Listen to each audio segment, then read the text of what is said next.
ശരീരം പാഞ്ചഭൗതികമാണ് എന്ന് സമഗ്രമായി സങ്കല്പിച്ചിരിക്കുന്നതിനാൽ,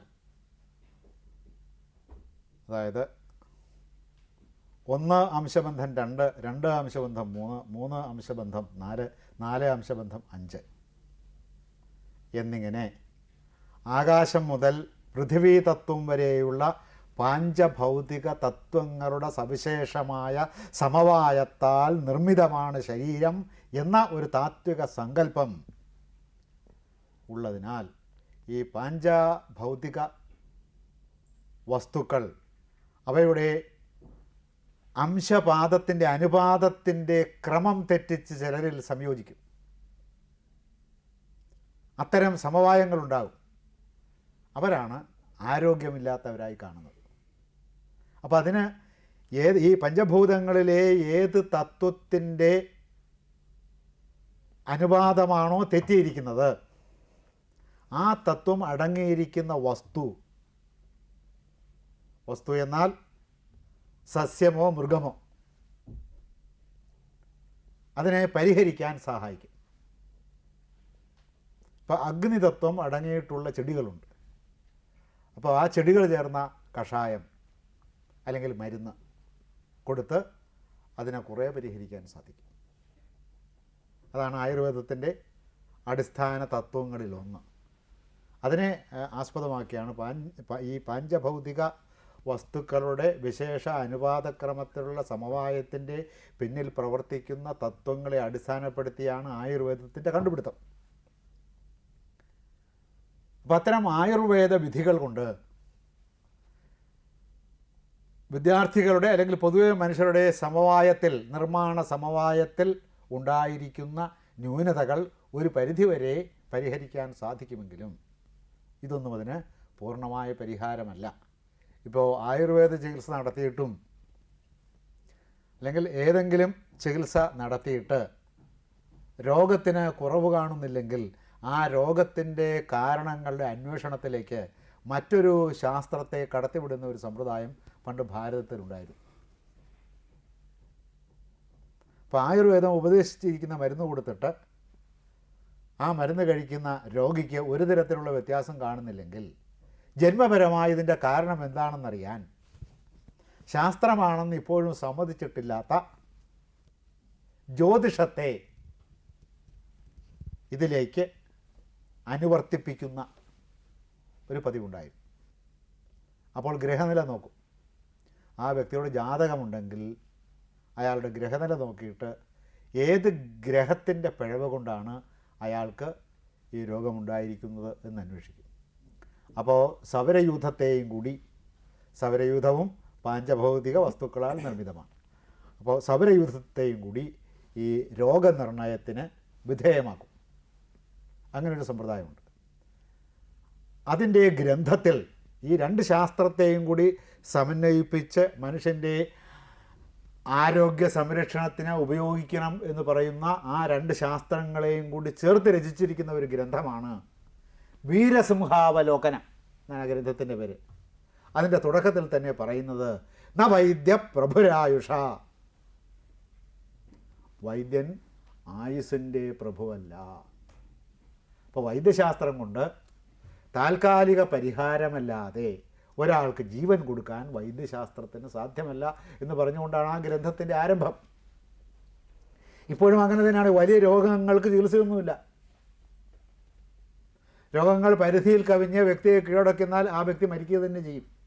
ആരെന്തെല്ലാം മരുന്നുകൾ കൊടുത്താലും വെന്റിലേറ്ററിലിടാം. ഇനിയിപ്പോൾ വേറെ ഏതെങ്കിലും അത്തരം സംവിധാനങ്ങളുണ്ടായാൽ അതിനകത്ത് കുറേ നാൾ വെച്ച് ജീവിപ്പിക്കാം എന്നൊക്കെ അല്ലാതെ ജീവിതം ഇല്ലാതെയാവുക തന്നെ ചെയ്യും. അപ്പോൾ അതാണ് ആദ്യത്തെ പ്രഖ്യാപനം. ഇതിലെ ഈ വീരസിംഹാവലോകനം എന്ന് പറയുന്ന കൃതിയിലെ ആദ്യത്തെ പ്രഖ്യാപനം വളരെ അർത്ഥവത്തായ, വലിയ മഹത്വം ഉൾക്കൊള്ളുന്ന, വലിയ ഉൾക്കാഴ്ച ഉൾക്കൊള്ളുന്ന ഒരു ഉപോദ്ഘാതമാണത്, തുടക്കമാണത്.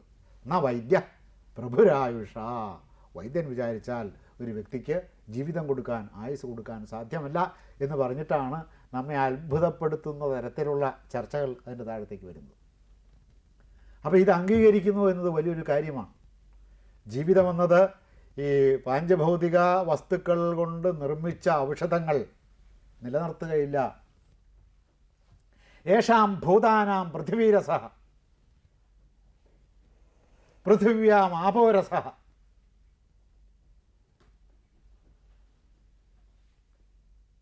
എന്ന് തുടങ്ങുന്ന ഒരു വിശ്വദർശനം, ഒരു പ്രപഞ്ച ദർശനമുണ്ട്. യേഷാം ഭൂതാനാം പൃഥിവീരസഃ. ഈ കാണുന്ന ഭൂതങ്ങൾക്കെല്ലാം പൃഥിവിയാണ് രസം, പൃഥിവി ഭൂമി. അപ്പോൾ ഈ ഭൂമി തത്വം കൊണ്ടാണ് മനുഷ്യൻ ജീവിച്ചിരിക്കുന്നത്. യേഷാം ഭൂതാനാം പൃഥിവീരസഃ പൃഥിവ്യാം ആപോരസഃ.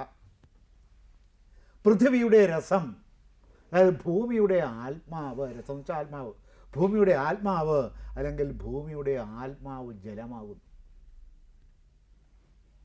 ഇതാണ് ജലത്തിൻ്റെ പ്രാധാന്യം. ഇപ്പോൾ പരിസ്ഥിതി ശാസ്ത്രം വന്നത് കണ്ടോ?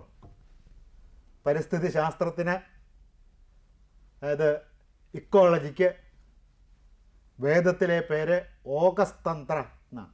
ഓഗസ് തന്ത്രം, ഓഗസ് എന്ന് വെച്ചാൽ പരിസരം, പരിസരത്തെ സംബന്ധിക്കുന്ന പഠനം. ഇത് വേദത്തിലെ വിശദമായി ചർച്ച ചെയ്തിട്ടില്ലാത്ത പക്ഷേ സൂചിപ്പിച്ചു വിടുന്ന അനേകം വിഷയങ്ങളിലൊന്നാണ്. വേദത്തിൽ അത് സന്ദർഭം വന്നപ്പോൾ സൂചിപ്പിക്കുന്നതാണ്. വേദം ഒരു പരിസ്ഥിതി ശാസ്ത്രമല്ല. അപ്പോൾ വേദത്തിൽ അങ്ങനെ സൂചിപ്പിക്കണമെങ്കിൽ പരിസ്ഥിതിയെ സംബന്ധിച്ച് നമ്മുടെ ഋഷിമാർക്ക് എത്ര സൂക്ഷ്മമായ ജ്ഞാനമാണ് ഉണ്ടായിരുന്നത് എന്നതിൽ നിന്ന് ഗ്രഹിക്കാം.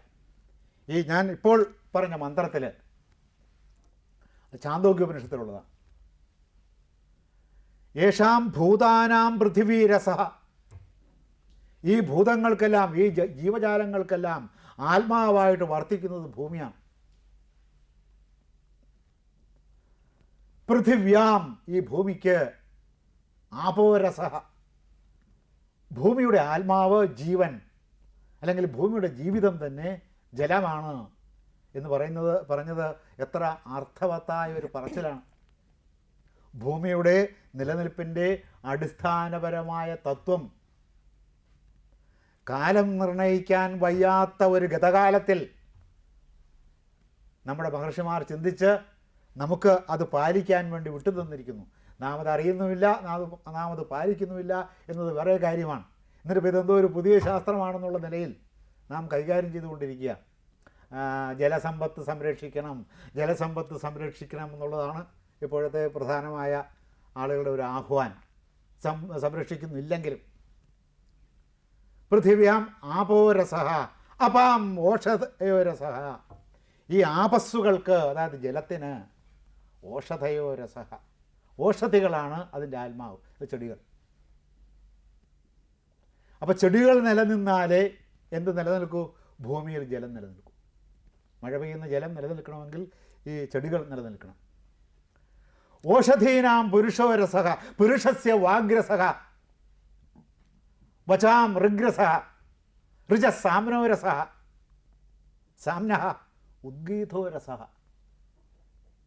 ഒരു സമഗ്രമായ പ്രപഞ്ച ദർശനം എത്ര ലളിതമായിട്ട് ആവിഷ്കരിച്ച് വച്ചിരിക്കുന്നു എന്ന് അതിൻ്റെ അർത്ഥം ബോധ്യപ്പെടുമ്പോൾ നാം അത്ഭുതപ്പെടും. അതിഗംഭീരമാണത്.